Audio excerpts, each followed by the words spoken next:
කරන් බස්සෙන් එනවා ගයිස්. මට හිතා ගන්න බෑ මොකක්ද උනේ කියලා. ඉතින් මේ ඉන්නේ සානක. සානක කියන්නේ හොඳ ડોක්ටර් කෙනෙක්. තමන්ගේ වැඩ පැත්තකට දාලා ලෙඩ්ඩු ගන්න බලපු ડોක්ටර් කෙනෙක්. ඊළඟට මේ ඉන්නේ සානකගේ තාත්තා. සානකගේ තාත්තරන් ටක් ගාලා තරහ යනවා. සානකට කසාදයක් කරලා දෙන්න සානකගේ තාත්තට ලොකු වමනාවක් තිබුණා. හෙලෝ සානක එන්නේ නැද්ද?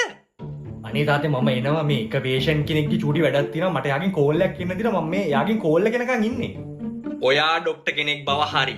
ඒ වුණාට පුතේ තමන් ගැන චුට්ටක් හිතන්න ඕන. අර මිස්ටර් සිල්ලාට දැන් අපි එනකම් මග බලාගෙන ඉඳි. පොඩ්ඩකින් නෑ.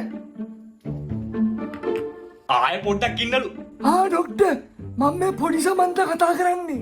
උඹට දැන් කසාද හොයලා මට තිත්ත වෙලා තියෙන්නේ. තව විනාඩි 10ක් බලලා මම මිස්ටර් සිල්ලාට කෝල් එකක් දානවා. අපි එන්නේ නැහැ කියලා කියන්න. හොඳේ?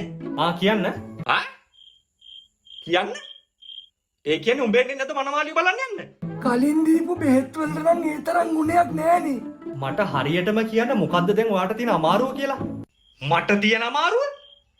යකෝ මට තියෙන හැම තාත් එක්කම වගේ තියෙන දරුසෙන්හස කියන අමාරුව.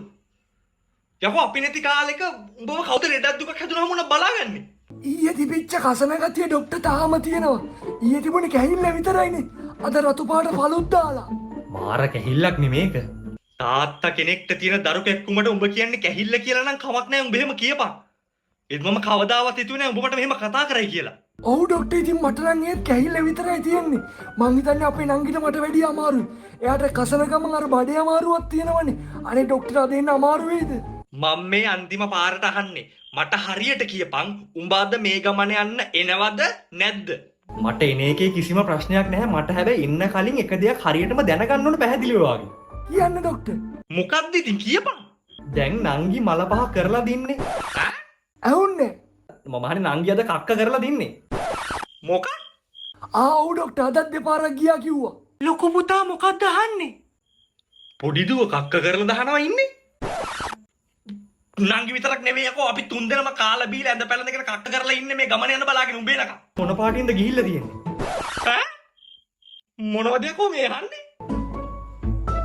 පාටේම වෙනසක් නෑලු ડોක්ටර්. සාමාන්‍ය පාටට ගිහිල්ලා තියෙන්නේ. ලේ පාටට ගිහිල්ලා එම නෑනේ නේ. බල්ල උඹ හිතුවද මේ ගෙදර මිනිසුත් එක මාත් වැසිකිලි යනවා කියලා උන්ගේ පාට බල බල ඉන්නේ? ලේ පාට වගේ. එහෙම නෑ.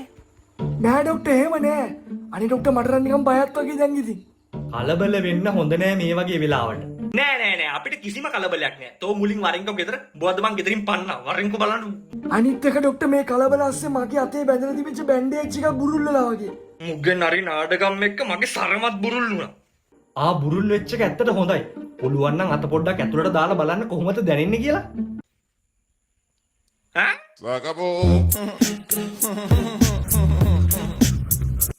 Acabó.